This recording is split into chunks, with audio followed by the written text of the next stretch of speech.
Good evening and welcome back. Tonight we journey into the mist-shrouded realm of Celtic mythology, where druids held the wisdom of oak and ash, where the otherworld pressed close against our own, and where gods and mortals walked the same paths through forests older than memory. As always, let me know where in the world you're listening from. Before we get started, feel free to like the video and subscribe if you truly enjoy this kind of content. Settle in beneath whatever stars shine over you tonight, and let us begin. In the beginning, there was the void, but it was not empty as we might imagine emptiness. It was pregnant with possibility, thick with the potential for all things that could ever be. The Celts called it the cauldron of rebirth, the sacred vessel from which all life emerged and to which all life would return, only to emerge again transformed and renewed. From this primordial cauldron came the first stirrings of consciousness, not as individual beings but as the fundamental forces that would shape all existence. Light and darkness, order and chaos, life and death. These were not gods yet but principles, powers that existed before names were given to them, before stories were told to explain their nature. The first true deity to emerge from the cauldron was Danu, the mother goddess whose name meant flowing water, and whose essence was the creative force that brought forth all the gods who would follow. She was the river that carved the landscape, the rain that fed the crops, the tears that mourned the dead and celebrated the newly born. From her flowing came the Tuatha Dé Danann, the people of the goddess Danu, who would become the gods of Ireland. But Danu was also the earth itself, the solid ground that gave foundation to all that would be built upon it. She was the mother who gave birth to mountains and valleys, who cradled seeds in her dark soil until they sprouted into forests, who held the bones of the dead until they were ready to be born again in new forms. Her body was the landscape of Ireland, every hill and river and stone circle sacred to her memory.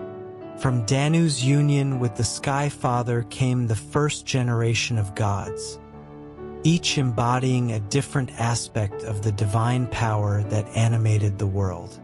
Brigid was born as the goddess of fire, poetry, and craftsmanship, her forge burning at the heart of creation, her inspiration flowing through every bard who sang of love and loss, her skill guiding every smith who shaped metal into tools and weapons and objects of beauty. The Dagda emerged as the good god, not good in a moral sense but good at everything he attempted. He was the protector, the provider, the warrior who could club down 9 men with a single blow of his great staff, the musician whose harp could command the seasons, the lover whose appetite was as vast as his wisdom.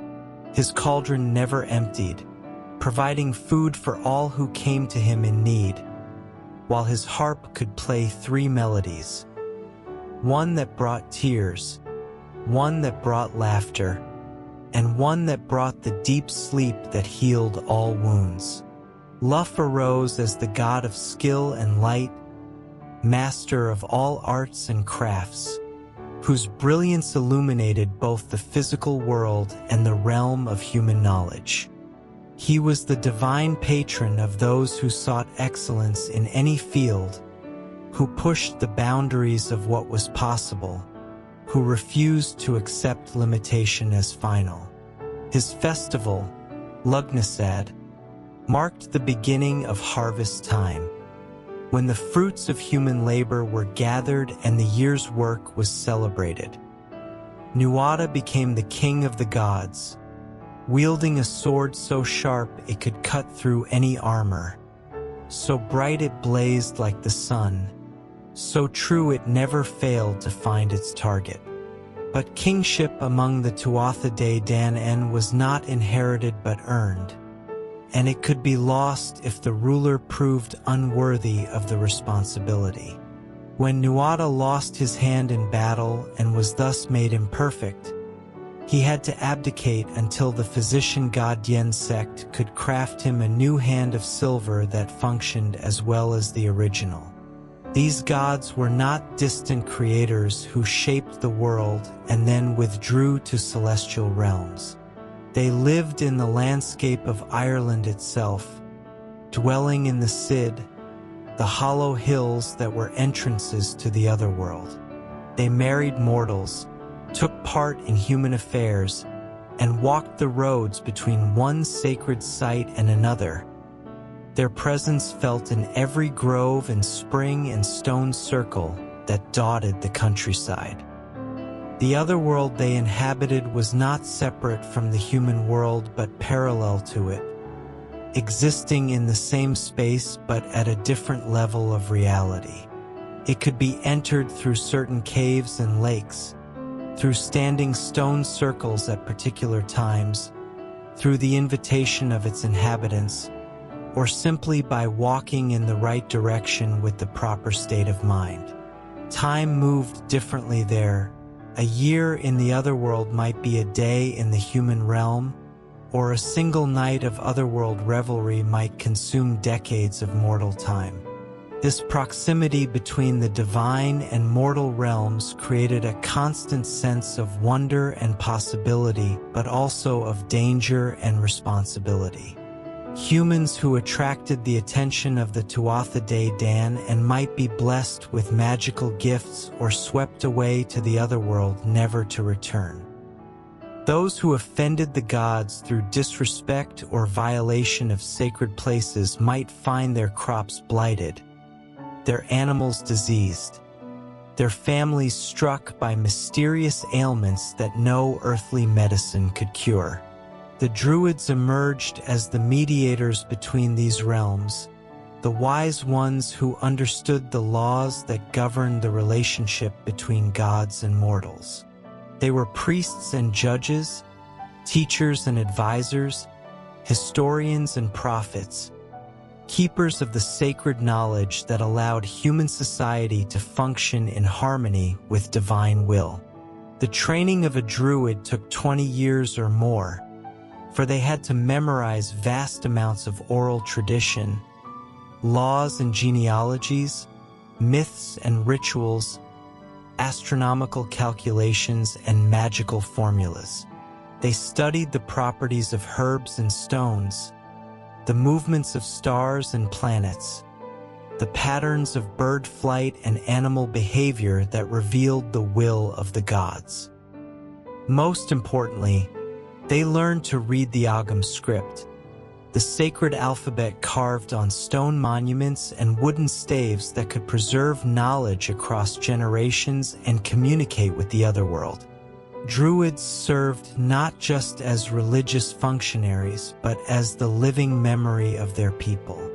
In a culture that deliberately avoided writing down its most sacred knowledge, the Druids were the libraries, the universities, the supreme courts that maintained continuity across generations.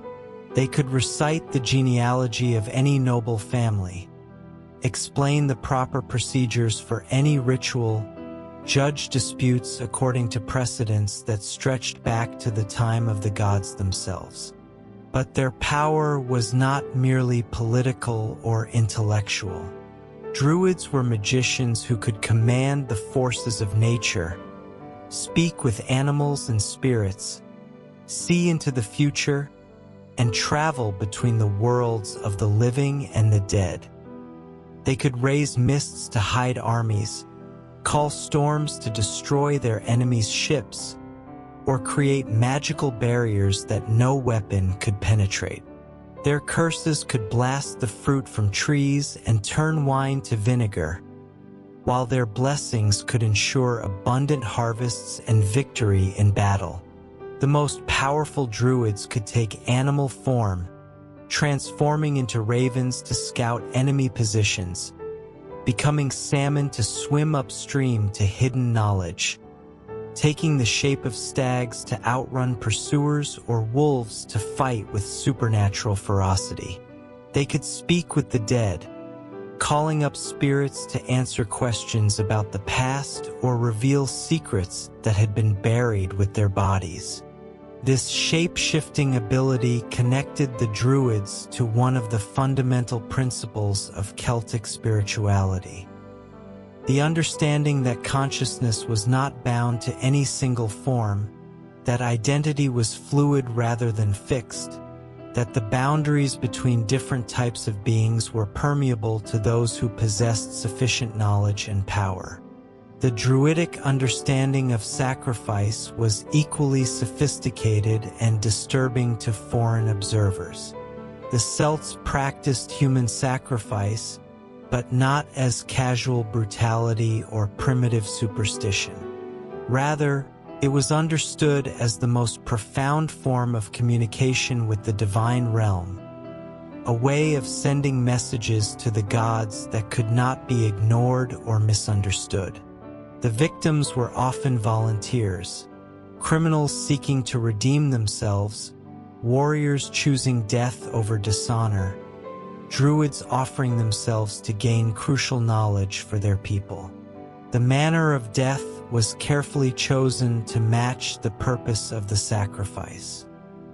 Drowning was used to communicate with water deities, burning to send messages to sky gods, hanging to commune with Odin-like figures who ruled over the dead. The druids read omens in the death throes of sacrificial victims, interpreting the patterns of blood flow, the final words spoken, the direction in which the body fell. These signs revealed the gods' responses to prayers, their warnings about future dangers, their guidance for important decisions that would affect entire tribes. But sacrifice was not only about death. The druids also understood the power of offering life force in non-lethal ways, through fasting and vigil, through the dedication of valuable objects to sacred pools and groves, through the commitment of years of service to divine purposes. The goal was always to establish and maintain proper relationship with the Otherworld, to ensure that human needs and divine will remained in harmony. As the Celtic tribes spread across Europe, from Ireland to Turkey, from Scotland to Spain, they carried with them this sophisticated understanding of the relationship between mortal and divine realms. Local variations developed. The gods took different names. The rituals adapted to local conditions. The stories changed to reflect regional concerns and cultural contexts. But the fundamental structure remained consistent. A pantheon of deities intimately connected to the landscape, a priestly class that maintained the sacred knowledge, a worldview that saw the divine and human realms as interpenetrating rather than separate, and an understanding that consciousness could take many forms and move freely between different levels of reality. This flexibility and adaptability would prove crucial as the Celtic world encountered other cultures and religions. When the Romans conquered Gaul and Britain, they found not primitive barbarians but sophisticated societies with complex religious and legal systems that rivaled their own. The Interpretatio Romana that identified Celtic gods with Roman deities was not cultural imperialism but recognition of genuine theological sophistication.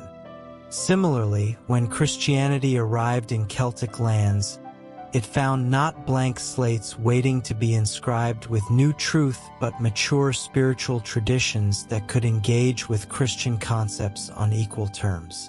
The synthesis that emerged, Celtic Christianity, was neither purely Celtic nor purely Christian but something new that enriched both traditions.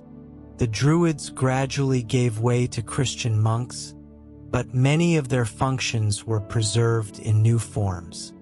The monastic schools that preserved classical learning through the Dark Ages were built on Druidic models of education. The illuminated manuscripts that recorded Christian scriptures used artistic techniques and symbolic systems developed by Celtic craftsmen working under Druidic guidance. Most importantly, the Celtic understanding of the permeability between spiritual and material realms found new expression in Christian mysticism. The Celtic saints were often indistinguishable from the old Druids in their mastery of natural forces, their ability to communicate with animals, their power to work miracles that defied normal physical laws. St. Patrick's confrontation with the Druids of Ireland was portrayed as a battle between Christianity and paganism, but the deeper truth was more complex. Patrick succeeded not by destroying Celtic spirituality, but by demonstrating that Christian faith could provide everything that Druidism had offered while adding new dimensions of hope and meaning. The snakes that Patrick was said to have driven from Ireland were not literal serpents but symbolic representations of the old gods and their sometimes destructive influence on human consciousness. Yet even as the Druids lost their political power and social status, their wisdom was preserved in new forms, woven into the emerging Christian culture of Ireland. The ancient sacred sites, the stone circles, the holy wells, the hill forts where gods had once been worshipped, were not destroyed but rededicated to Christian saints who often bore suspicious resemblances to the deities they replaced. Brigid the goddess became Saint Brigid, with many of the same associations and powers. The spring festivals that had honored the return of life to the earth became Easter celebrations that retained much of their original symbolism. This process of transformation rather than replacement reflected the Celtic genius for synthesis and adaptation, the ability to honor the past while embracing new possibilities. The old stories were not forgotten but retold with new meanings. The ancient wisdom was not discarded but translated into new vocabularies. The sacred sites were not abandoned but given new purposes that built upon rather than rejected their previous significance. The result was a culture that remained distinctively Celtic while becoming authentically Christian, one that preserved the best insights of the pre-Christian tradition while opening itself to the transformative power of the new faith. This synthesis would prove remarkably durable, surviving Viking raids, Norman conquest, and English colonization to emerge in the modern period as one of the most vital and influential spiritual traditions in the world. The Celtic understanding of the Otherworld, in particular, would prove remarkably compatible with Christian concepts of heaven and the communion of saints. The belief that the dead remained accessible to the living, that divine beings continued to intervene in human affairs, that sacred sites were thin places where miracles might occur. All of these Celtic insights found new expression in the Christian mystical tradition. But perhaps most importantly, the Celtic emphasis on the sacred nature of the land itself, the understanding that every hill and river and grove was alive with spiritual presence, provided a foundation for environmental consciousness that would become increasingly important as human power over nature grew stronger. The ancient Celtic wisdom that saw divinity in nature rather than separate from it offered resources for addressing ecological challenges that purely rational or purely transcendent approaches could not match.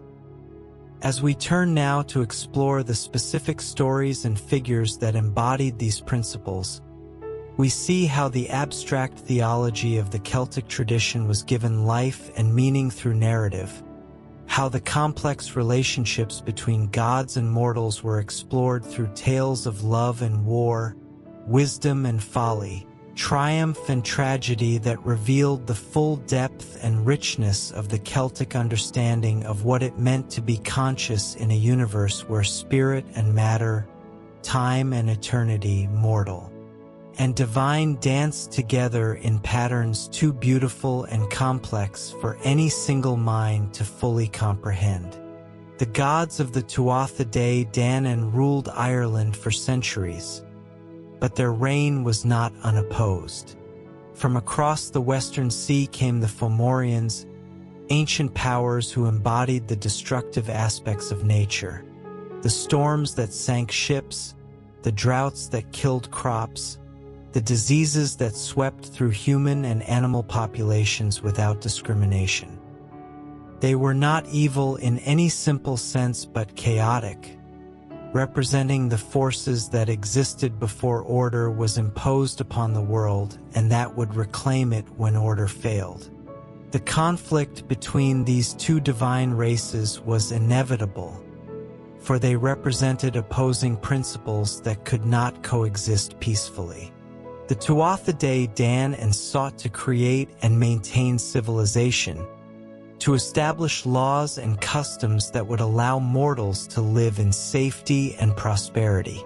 The Fomorians sought to return the world to its primal state, where only the strong survived and where the weak existed only to serve as prey for their betters.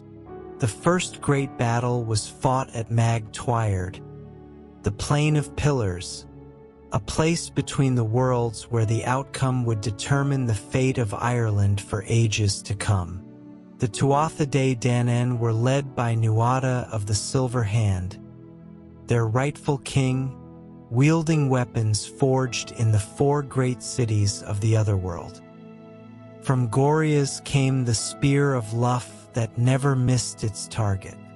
From Finia's came the sword of Nuada that could cut through any armor. From Murias came the cauldron of the Dagda that never emptied. From Phallius came the stone of destiny that would cry out when touched by a rightful king. The Fomorians were commanded by Balor of the Evil Eye, whose gaze could kill anything it fell upon. His eye was so large that it took 4 men to lift the eyelid, and when it opened, death spread across the battlefield like fire through dry grass. Around him gathered the ancient powers of destruction. Sethlin the prophetess who spoke of endings, Khan and the destroyer whose hunger could devour armies, Damnu the abyss who pulled all things down into darkness. The battle raged for days without clear victor, each side winning and losing ground in turn. The weapons of the gods shattered against supernatural armor, while spells and curses flew back and forth like deadly birds. Warriors who fell were immediately resurrected by the cauldron of rebirth, only to die again as the fighting continued without end. It seemed that the conflict might last forever, balanced on the edge between order and chaos, until Lugh arrived to turn the tide. He was the newest of the Tuatha Dé Danann, born of the union between a god and a Fomorian woman, embodying in his own nature the possibility of synthesis between opposing forces. His skills were so varied that he was called Lugh of the Long Arm, master of every art known to gods or mortals. When he appeared at the gates of Terra seeking admission to the divine assembly, the gatekeeper challenged him to prove his worth. Lugh claimed to be a carpenter, but the gods already had a carpenter. He claimed to be a smith, but they had a smith as well. He claimed mastery of poetry, warfare, magic, music, scholarship, but for each skill he named, the gods already had a specialist. "Do you have anyone?" Lugh asked finally. "Who is master of all these arts?"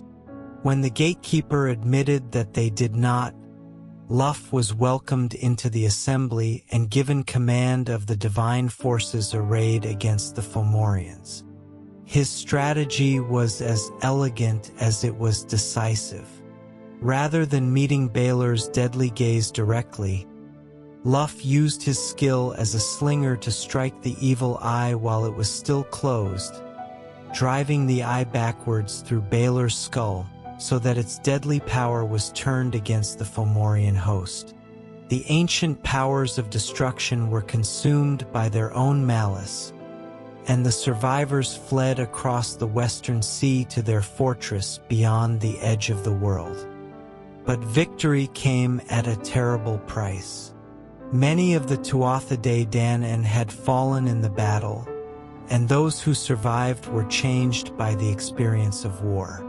They had preserved the ordered world, but they had also learned that order could only be maintained through constant struggle, that civilization was fragile and required vigilant protection against the forces that sought to overwhelm it. The reign of the Tuatha Dé Danann that followed was a golden age of peace and prosperity, but it was a golden age shadowed by the knowledge that it could not last forever.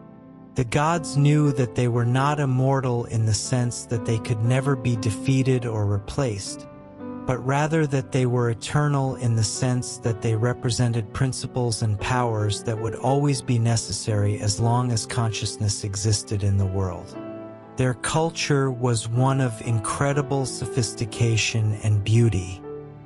They built fortresses that existed simultaneously in the mortal world and the otherworld, accessible to those who knew the proper passwords and rituals. Their feasts lasted for years, with food that never diminished and ale that never soured. Their music could heal the wounded, drive away madness, or inspire such melancholy that listeners wept for sorrows they had never experienced. The gods intermarried freely with mortals, and their children became the heroes and kings of Irish legend. These half-divine offspring inherited supernatural abilities from their immortal parents, but also the mortality and vulnerability that made their achievements poignant and their losses tragic. They were living bridges between the worlds, able to move between realms but never fully belonging to either. The love affairs between gods and mortals were passionate and complicated, often ending in tragedy, but sometimes achieving a beauty that transcended the limitations of both divine and human nature. The goddess Ain fell in love with mortal kings, blessing their reigns with prosperity, but also cursing their bloodlines when her love was betrayed or forgotten.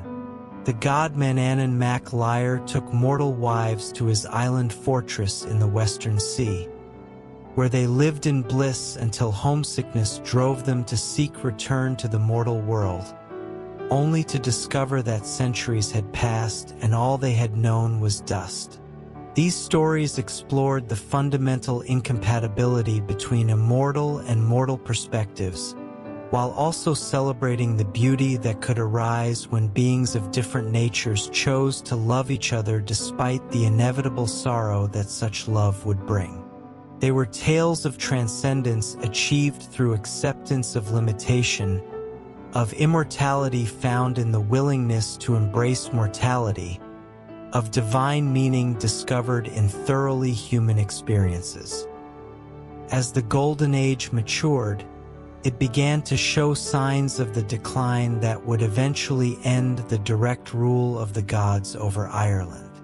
The Tuatha Dé Danann grew complacent in their power, less attentive to the needs of their mortal subjects, more concerned with their own pleasures and intrigues than with the responsibility of governance. They began to quarrel among themselves, their unity fragmenting into factions that pursued conflicting goals. It was in this period of divine discord that new peoples began to arrive in Ireland, bringing with them different gods, different ways of understanding the world, different claims to the land that the Tuatha Dé Danann had ruled for so long. The stage was set for another great transformation, another cycle of conflict and synthesis that would reshape the spiritual landscape of Ireland once again. But before that transformation could occur, the Golden Age would produce its greatest flowering. The cycle of stories that would preserve the wisdom and beauty of the Celtic divine realm for all future generations. These were tales that would outlive empires, that would survive the conversion to Christianity and the loss of political independence, that would continue to speak to human hearts about the possibility of wonder in a world that often seemed determined to crush all sense of magic and meaning. The gods were preparing to withdraw from direct involvement in mortal affairs, but they were also ensuring that their legacy would endure in the stories told by bards around winter fires, in the rituals performed at sacred sites, in the deep structures of consciousness that would continue to shape how the Celtic peoples understood themselves and their place in the cosmic order. The twilight of the gods was beginning, but like all Celtic endings, it was also a new beginning, a transformation that would preserve what was essential while allowing for growth and change. The Otherworld would remain accessible to those who knew how to find it. The sacred sites would continue to be thin places where miracles might occur, and the ancient wisdom would live on in new forms adapted to new circumstances. From the twilight of divine rule in Ireland arose mortal kings and heroes who carried the blood of gods in their veins and the responsibility of preserving what could be preserved of the golden age that was passing away. Among these figures, none would cast a longer shadow across the centuries than Arthur, whose name would become synonymous with the ideals of noble kingship and whose legend would grow far beyond its Celtic origins to become one of the defining myths of Western civilization. Arthur's story began in the darkest hour of post-Roman Britain, when the legions had withdrawn and the island was torn by warfare between petty kings, Saxon invaders, and remnants of the old Celtic tribes. It was a time when the old order had collapsed but no new order had yet emerged to take its place, when the very concept of unified kingship seemed like a dream from a vanished age. The prophecies spoke of a once and future king who would unite the fractured realm, drive out the invaders, and establish a reign of justice and peace that would be remembered for all time. But they also spoke of tragedy, of internal betrayal that would destroy what had been built, of a golden age that would end in loss and sorrow but also in the promise of return. Arthur was born through deception and magic, conceived when Uther Pendragon took the form of Duke Gorlois to lie with Igraine, the Duke's wife. The enchantment was wrought by Merlin, the greatest of all druids, whose wisdom spanned both the old traditions and the new realities that were shaping Britain. But even Merlin's magic came with a price. Arthur would be a king of unparalleled greatness, but his reign would be brief and his end would be shrouded in mystery and loss. The child was raised not in royal luxury but in obscurity, fostered by Sir Ector and growing up believing himself to be the knight's younger son. This hidden childhood was essential to his development, for it taught him to value people for their character rather than their birth, to understand the lives of common folk, to recognize that true nobility came from action rather than ancestry. The revelation of Arthur's destiny came through the famous test of the sword in the stone. The blade had been placed there by Merlin's magic, waiting for the one rightful king who could draw it forth. Many had tried, kings and knights, princes and warriors, but the sword remained fast in the stone until the day when Arthur, serving as squire to his foster brother Sir Kay, casually drew it forth to replace a weapon that had been forgotten. The ease with which Arthur accomplished what had baffled the greatest knights of Britain revealed not just his royal blood, but his spiritual fitness for the throne. He drew the sword not through ambition or calculation, but out of simple desire to help his brother. And this motivation, service rather than self-advancement, would define his entire reign. But claiming the throne and ruling effectively were different challenges entirely. Arthur faced immediate rebellion from kings who refused to accept a boy of unknown parentage as their overlord. His early years were marked by constant warfare as he fought to establish his authority and unite the fractured realm under a single crown. It was during this period of struggle that he acquired Excalibur, the sword that would become the symbol of his kingship.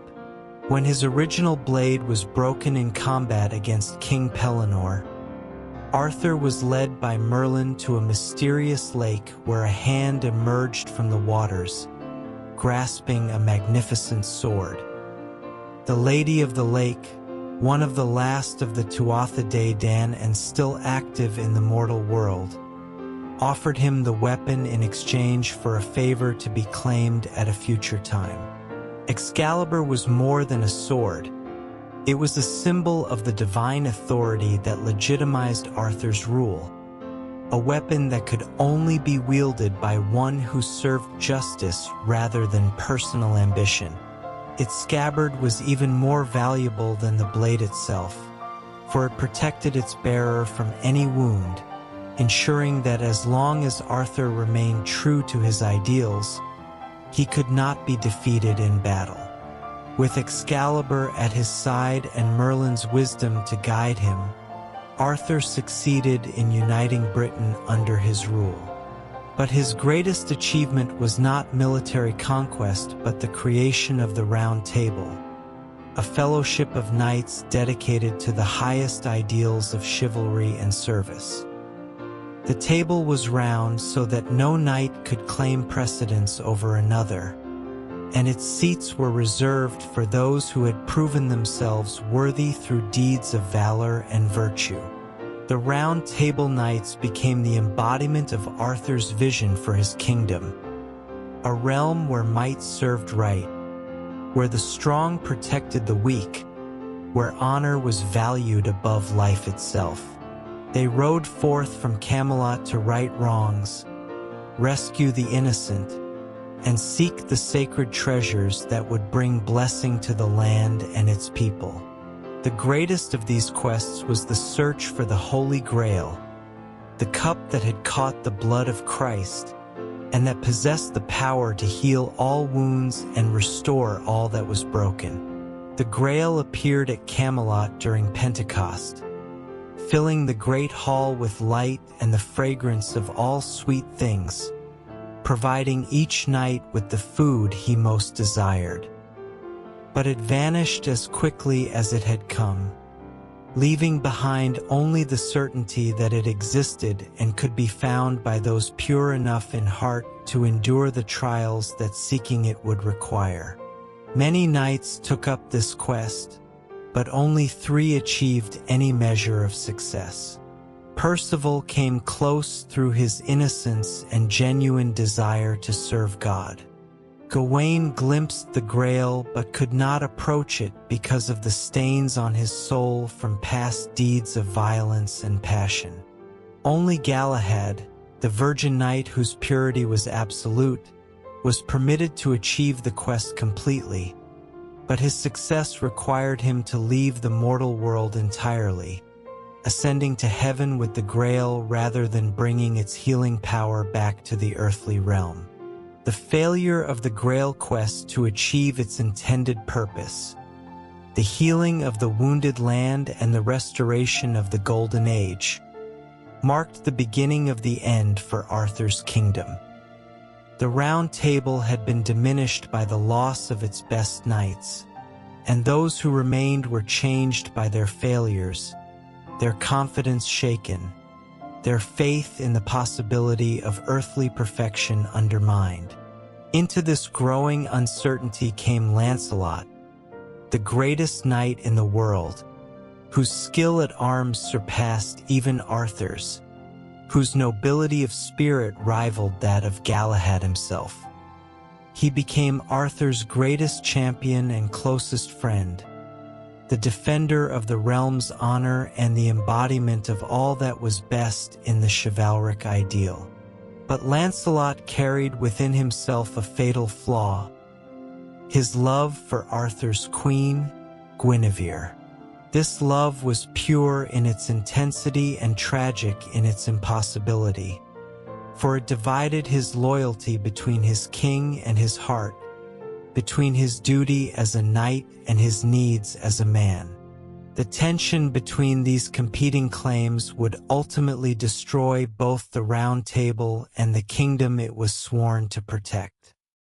The affair between Lancelot and Guinevere was conducted with such discretion and nobility that it remained hidden for years, but its very existence introduced a crack in the foundations of Camelot that would eventually bring the entire structure crashing down. Other knights began to notice Lancelot's special attention to the queen, his willingness to undertake any task she requested, his despair when she was angry with him, and his joy when she smiled. Mordred, Arthur's son by his half-sister Morgause, was the first to understand the true nature of the relationship between the queen and the greatest knight. But Mordred was himself a product of the moral confusion that plagued Arthur's court, conceived in innocence but born into a world where his very existence was a reproach to his father's human failings. Mordred's revelation of the affair was motivated not by loyalty to Arthur, but by his own ambition to inherit the throne. He gathered evidence, suborned witnesses, and finally presented proof that could not be denied or dismissed. The exposure of the adultery forced Arthur to act according to the laws he had sworn to uphold, even though doing so would destroy everything he had built. Guinevere was condemned to death, but Lancelot rescued her from the flames, killing several knights in the process and fleeing with her to his own lands in France. Arthur was forced to follow, leaving Britain in Mordred's hands while he laid siege to Lancelot's castle. The siege lasted for months, with neither side able to achieve decisive victory, but more importantly, it left Britain undefended against both Saxon invasion and internal rebellion. Mordred seized his opportunity, claiming that Arthur had died in France and declaring himself king. When Arthur returned to reclaim his throne, he found his kingdom in ruins, his knights scattered or dead, his dream of perfect chivalry revealed as the illusion it had always been. The final battle was fought at Camlan, a place whose very name meant crooked enclosure, symbolizing the twisted nature of a conflict where father faced son, brother faced brother, and the ideals that had once united the Round Table were used as weapons against each other. Arthur and Mordred met in single combat at the battle's climax, and though Arthur's spear pierced his son's heart, Mordred's dying blow struck the king with a mortal wound. As Arthur lay dying, he commanded Sir Bedivere to return Excalibur to the Lady of the Lake, for the sword was too sacred to be buried with its wielder or claimed by any successor. Bedivere threw the blade far out over the water, and the same hand that had first offered it emerged to catch it and draw it down beneath the waves, where it would wait for the time when Britain had need of it again. Arthur was carried away to Avalon, the Isle of Apples in the Western Sea, where his wounds would be healed and where he would wait until his country's darkest hour called him back to save his people once more. He was the once and future king, dead but not dead, gone but not gone, sleeping until the horn should sound that would wake him to ride forth once more in defense of all that was noble and true. The legend of Arthur grew in the telling, spreading far beyond its Celtic origins to become the central myth of medieval Europe. In the courts of France and Germany, Italy and Spain, poets and storytellers added new elements to the tale. The quest for the Holy Grail became a Christian allegory. The Round Table became a symbol of feudal loyalty. The tragic love of Lancelot and Guinevere became the archetype of courtly romance. But beneath these later additions, the original Celtic structure remained. The understanding that kingship was a sacred trust, that power was meaningful only when used in service of justice, that the greatest achievements were also the most fragile, that tragedy and triumph were inseparable aspects of the human condition.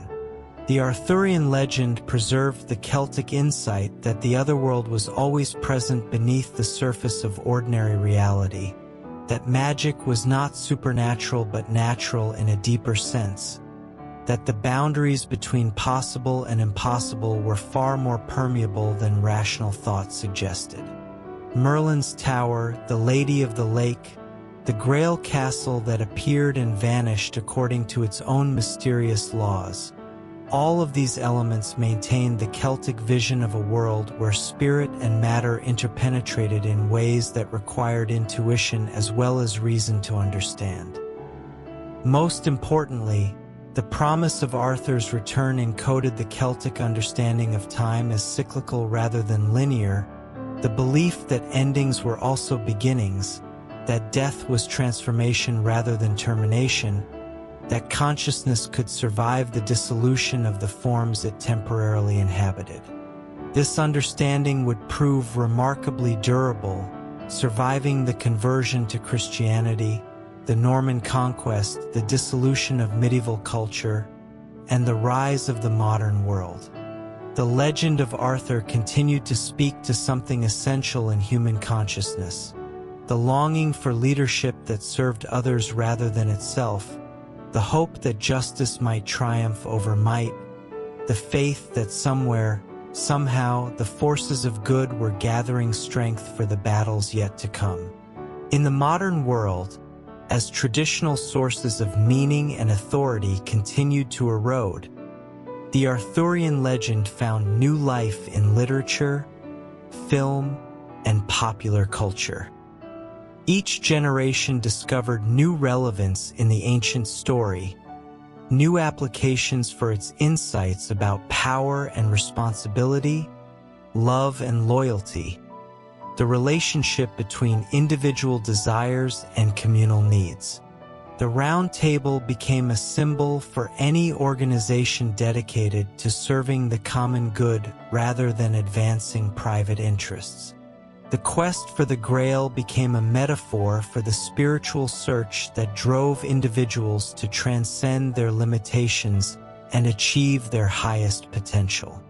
The tragic end of Camelot became a warning about the fragility of all human achievements and the constant vigilance required to preserve what was valuable against the forces that sought to destroy it.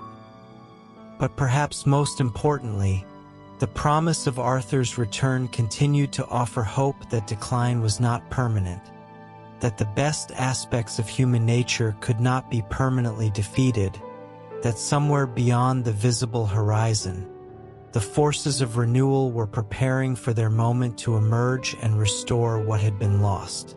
The Celtic understanding that informed the Arthurian legend, that the material and spiritual worlds were intimately connected, that consciousness could take many forms, that time was cyclical rather than linear, provided resources for addressing contemporary challenges that purely rational or purely religious approaches could not match.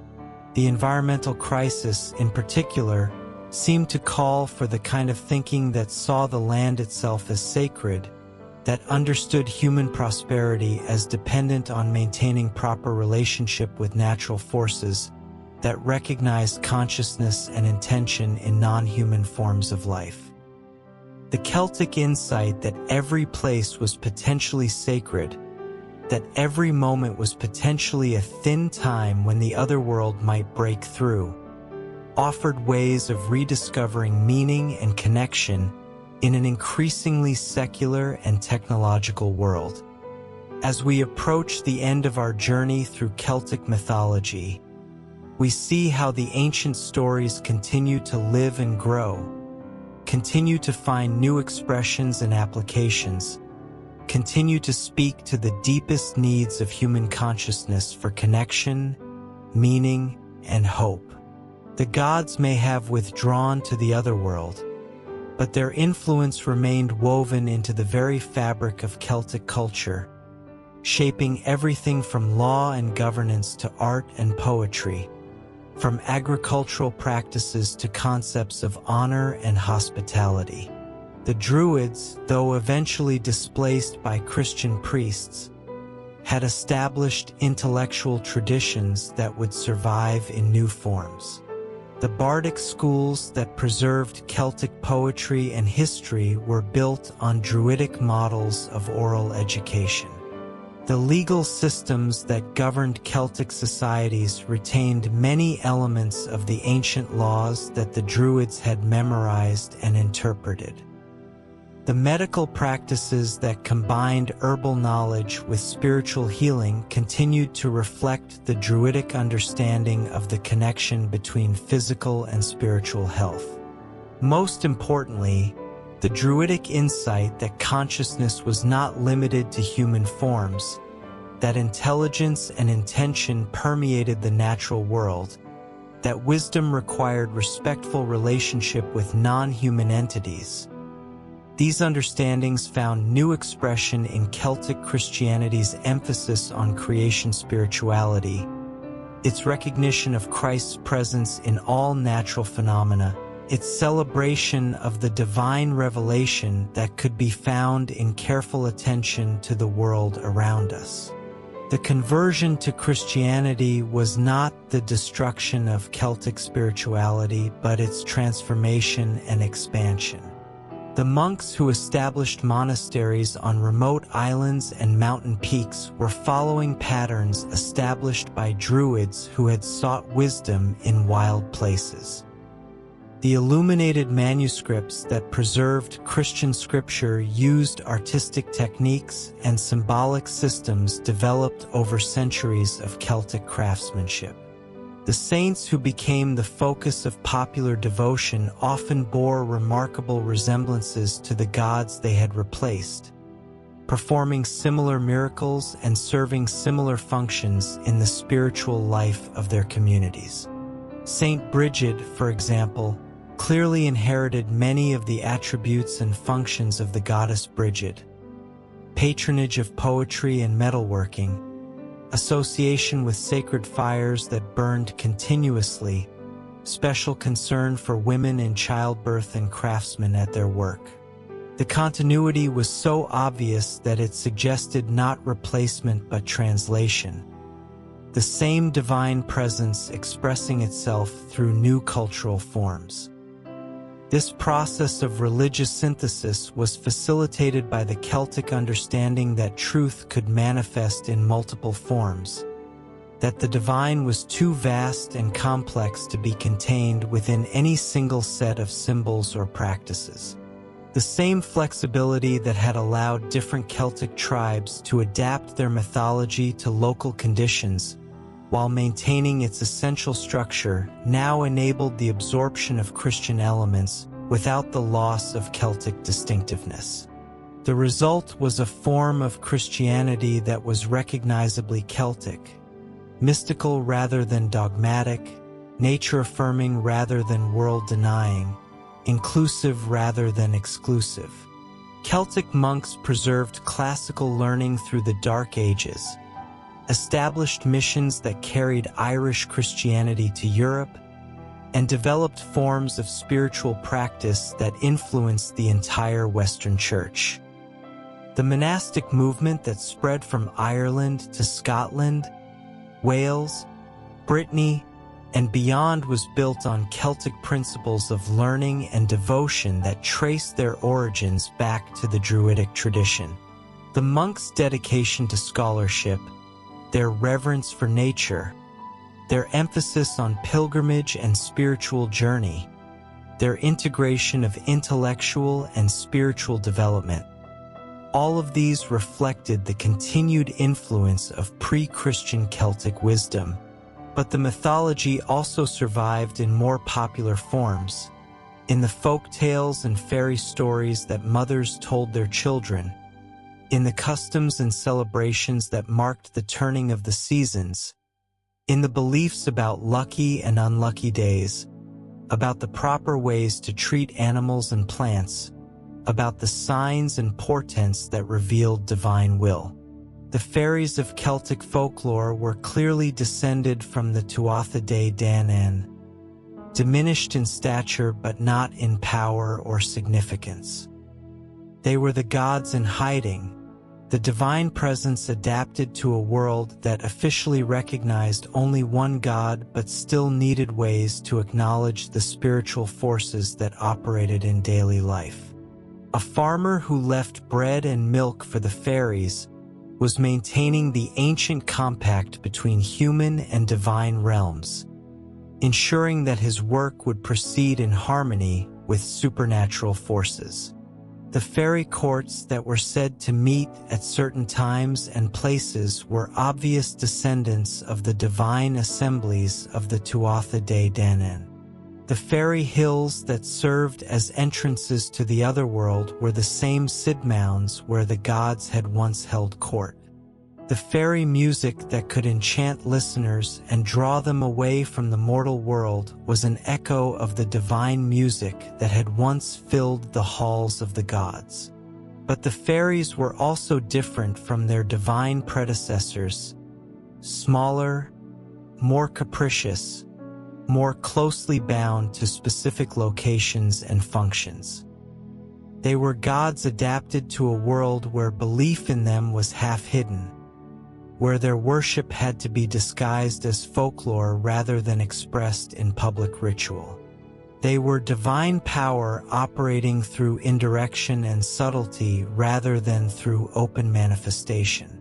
This transformation of gods into fairies reflected the broader process by which Celtic mythology adapted to changing circumstances while preserving its essential insights.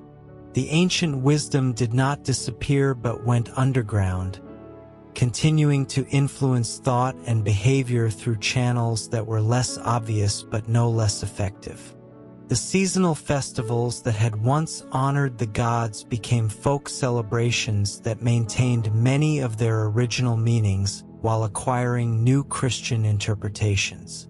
Samhain became Halloween, retaining its association with the dead and the opening of boundaries between worlds.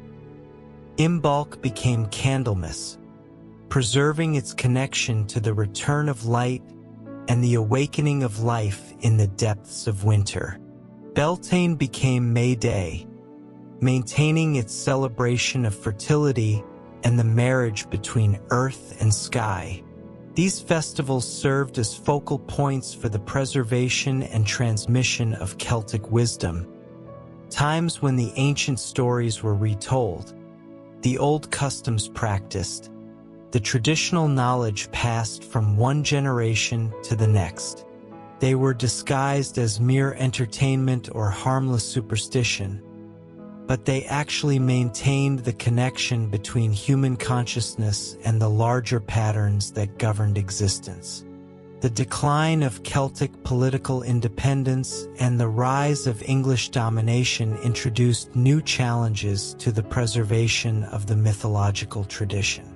The Anglo-Saxon and Norman cultures that conquered Celtic lands brought different values, different stories, different ways of understanding the relationship between human and divine realms. Yet even under foreign rule, Celtic mythology continued to exert its influence, often in unexpected ways. The matter of Britain that became so important in medieval literature was fundamentally Celtic in its origins and outlook, even when expressed in French or English. The Arthurian romances that spread throughout Europe carried Celtic insights about the nature of kingship, heroism, and the relationship between temporal and eternal values. The preservation of Celtic languages, Irish, Scottish Gaelic, Welsh, Breton, ensured that the original stories continued to be told in their authentic forms, maintaining nuances of meaning and expression that could not be fully captured in translation. The bardic traditions that kept these languages alive also preserved the complex literary techniques that had been developed over centuries to encode mythological wisdom in memorable form. As the modern period dawned and the scientific revolution challenged traditional ways of understanding the world, Celtic mythology faced perhaps its greatest test. The rational, materialist worldview that was emerging seemed to leave no room for gods and fairies, magic and prophecy, the otherworld and its inhabitants. Yet rather than disappearing, Celtic mythology found new life in the Romantic movement that arose partly in reaction to the limitations of purely rational thought.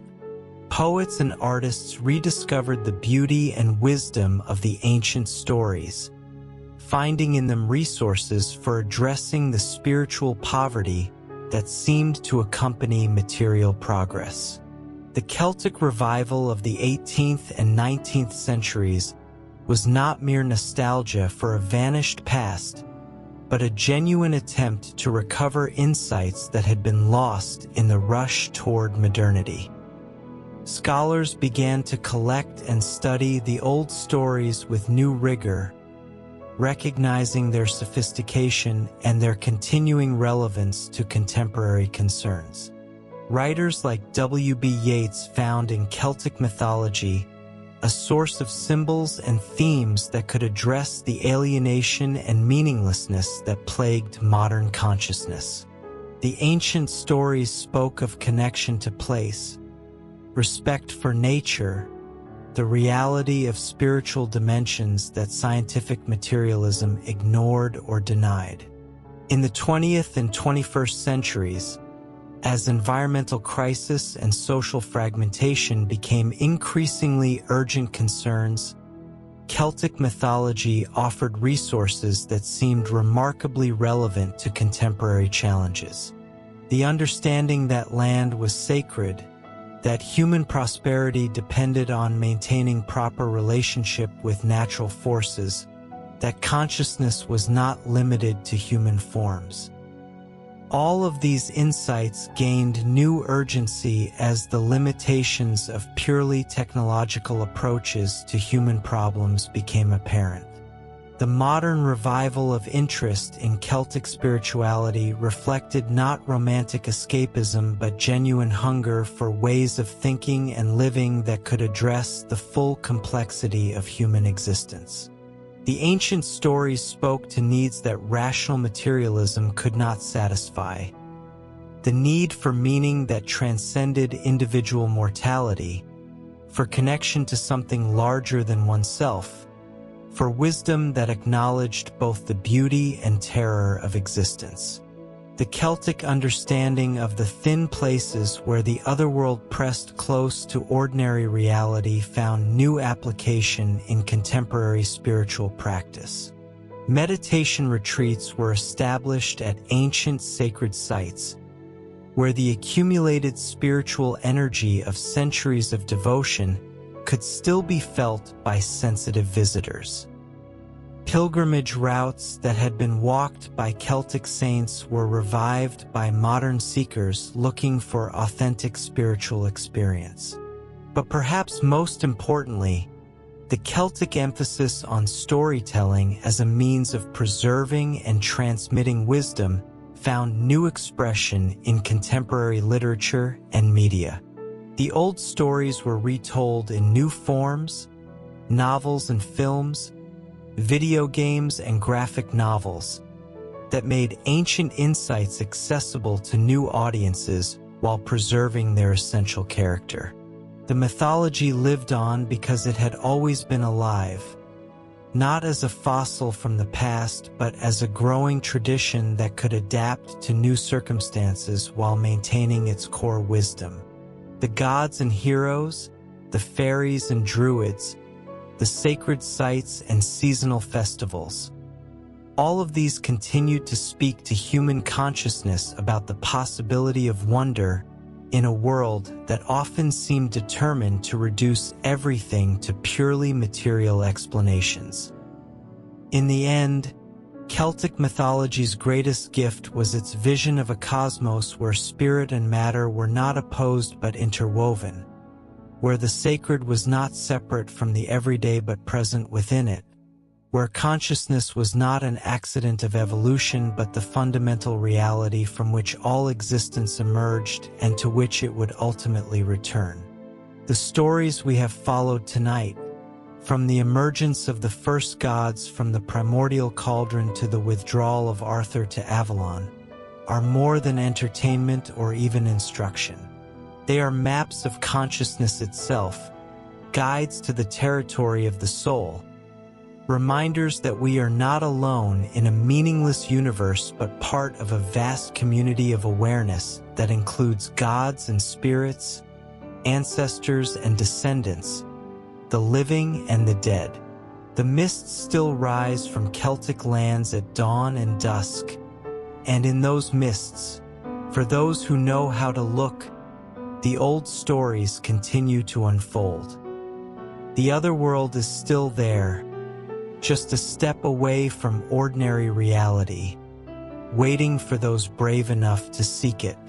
The ancient wisdom is still available, encoded in stone circles and holy wells, in the flight of ravens and the turning of seasons, in the deep structures of language and consciousness that connect us to our ancestors and their understanding of what it truly means to be human. The gods may have withdrawn from direct involvement in mortal affairs, but they have not abandoned the world they shaped. They continue to work through human agents, through those who choose to serve beauty rather than ugliness, wisdom rather than ignorance, love rather than hatred. The round table may have been broken, but its ideal lives on in every group that gathers to serve the common good. Arthur may sleep in Avalon, but his return is promised whenever the need is great enough to call him forth. The stories end where they began, with the recognition that endings are also beginnings, that the cycle continues, that consciousness persists through all transformations. The mists clear to reveal new landscapes, new possibilities, new stories waiting to be told by those who inherit the ancient wisdom and make it their own. Good night.